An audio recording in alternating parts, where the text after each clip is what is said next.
Detroit Board of Education in Exile. This is our first town hall meeting. And we're in exile, of course, because as you all know, all the power of the Detroit Board of Education have been stripped. And we have very limited power, if anything, in terms of dealing with our children's education, whether it's academics, whether it's hiring and firing, whether it's procurement, no matter what area that we dealt in, we no longer have control over that. However, as your elected officials, as your school board elected officials, we still have a duty and we have an obligation to service you. Yes. Can I get an amen on that one? Amen. I'll say it again. As your elected officials, we have a duty to serve the community. Yes. And that's why we're here. Yes. Just because we no longer have the power to control the institution itself does not mean that we don't have any power. It does not mean that we cannot effect some type of change within our school district. What we do is, what all of us should be doing, our elected officials, is coming to you. We're coming to you to ask you, what is it that you want us to do for you as it relates to your children and DPS? We want you to tell us what can we do, because we still are viable in this community and we still have an interest in our children. There are plenty of things that we can do. Crime is a major concern. One of the things that we hear is that people are moving out of the city of Detroit, taking their children out of the schools in the city of Detroit because of crime. Well, we can do something about that. We always hear much talk about the curriculum and what's going on in the school and classroom instruction. But I ask you what mindset the children are in once they get to school. Are they in the mindset where they can sit down and learn? What's on a child's mind when the child has to walk through piles and piles and piles of illegal dumping? Couches, chairs, garbage, piled up all over the street. What mind frame are they in? I have a very close friend that tells me her son is scared to catch the bus home from school because he has to watch his back. And then the child says when he gets on the bus, he still has to watch his back because he is afraid of getting shot. We can make a change. Yes, we can. We can make a change in the school district, and we can make a change with our children. And I want to make it clear, with all the talk that's going around about the shape that the Detroit public schools are in, your elected board did not put the school district in the shape that it is in. It is the state of Michigan that put your school district in the shape that it is. It hurts me so much to listen to people talk about Detroit and the school board. But when the state took over the school board, when they took it over, we had 200,000 students. That's what happened. And we also had money in the fund. What happened? They stole it. What? That's right. They stole it. So we are here to ask you, what is it that you want us to do for you as it relates to your children and as it relates to DPS? We have some speakers here tonight who are going to share with you some information, and we're also going to issue a call to action, because there's some things that we want you to do. And in order for us to do our job, which is to service you, then we need to hear from you. Amen? Amen. All right, now I know we're not in church, and let's have a little spirit around here, because you know they say the school board is dead. We're not dead. They say the school board doesn't have any power. We're not powerless. As long as there's a creator, as long as there's a community, we have power. And it's up to us to execute that power. And we're going to demonstrate power from the ground up. So get alive. Have some energy. We're not here for a funeral. We're here to continue the fight. The state of Michigan may have knocked us down, But I'm telling you, we have gotten up, we have wiped the blood from our lips, we have put a cold pack on our black eye, we have put our arm in a sling, we have put our leg in a cast, we're old present, and we're fighting on. Amen? All right, thank you. Now we'll hear from my school board president, the Honorable Lamar Levis. Thank you.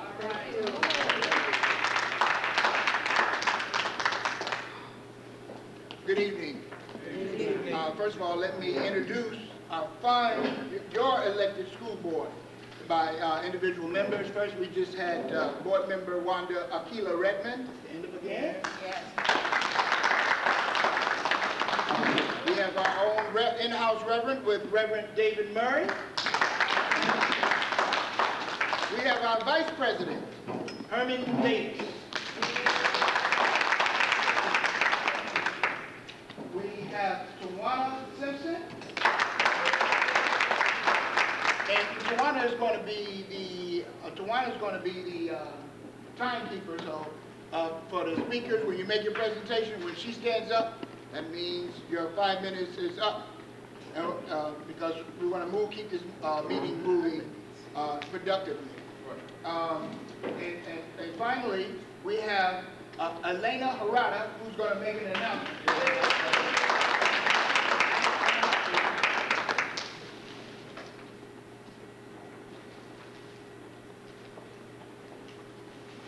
Thank you, President Lemons, and welcome to Sacred Heart, my home parish. Yes. And welcome to our first board meeting of Board in Exile. Yes. We're very proud of this effort. But I have something that I wanted to share with you specifically about a trip I'm going to make this weekend. And I know that we don't know each other well, but I wanted to tell you that one of the things that I've been working on for most of my life is the oral history of Mexicans in Detroit. And among the things that we have documented is the story of our families getting deported during the Depression. And my father's family and my aunts and uncles and cousins, our extended family, were caught up in what was called the repatriation. Has anyone ever heard of the repatriation? Yes. Well, this is, even in our community, we have not heard this term. But basically, the government decided that the jobs were going to foreigners and they shouldn't. So even though the people were born in Detroit, they were rounded up and deported. And between 1929 and 1939, 15,000 people were deported from Detroit, and it decimated our community. And we never really restored it until this more recent huge migration after NAFTA. So our families were the people who actually returned. And this weekend, I'm traveling to Los Angeles to be part of a group in California that are actually receiving an official apology for the deportations from the state of California. It's long overdue, and it doesn't make anybody whole. And it leaves behind a lot of other people who have not been paid for labor, whose things have been stolen from them. It leaves behind everything, but it's the first time there's been an apology issue. So I'm happy to share that with you, and I'll report more on it when I get back. Thank you.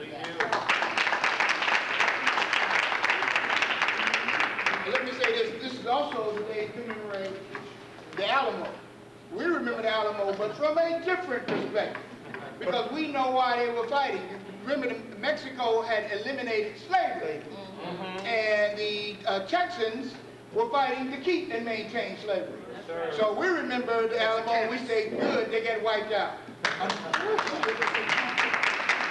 know that may not sound like the most American thing, but, you know, right is the most righteous thing, so I have to tell the truth. It is what it is. You know, I celebrate Nat Turner Day, too, so what can I say? First thing I want to talk about the disclaimer. We have no authority. Let no one be misled to think that we have legal authority to do some of the things that we're going to do. So so we don't have the legal authority over the board. That's right. But we do have the moral authority, and we're going to do what we got to do. That's right. And let me also have a disclaimer of imperfection. None of us is as great as all of us. That's right. Amen. That's an African proverb. None of us is as great as all of us. And so, with that in mind, we decided to come together, Yes. to bring everybody together, Yes. and let you help shape and fashion the Detroit Public Schools. That's right. So that when our power is our authority is reinstated, we'll hit the ground running. That's right. So I want you to tell everybody that that's what we're doing. I want all your ideas. Yes. What kind of things that we can do. That's what this is about. None of us, this is no big eyes and little U's. Right. This is all of us working together. Yes, it is. And we're going to go out and make sure we win the hearts and minds with truth and justice in our community. That's right. So we're going to, once a month, we're going to have these town halls or community meetings. The next one will be at the DFT headquarters on East Grand Boulevard and the Lodge Freeway, right there. And we'll be sending, and I don't have the address right before me, but we'll be sending the flyers out to that effect. Date? Oh, on March 22nd. March 22nd. At 6 p.m. We're going to meet on monthly, where you get to help to be active and be on the ad hoc committees and tell us what you want, and then we'll take it to our regular meetings. That's right. So you now remember, it's going to have to take the will of the majority. So don't say, well, I didn't get my thing, because it's going to be the collective. We also want to prepare so that we can have a superintendent That's right. in place automatically, so from day one. So we're going to be moving and set up a committee.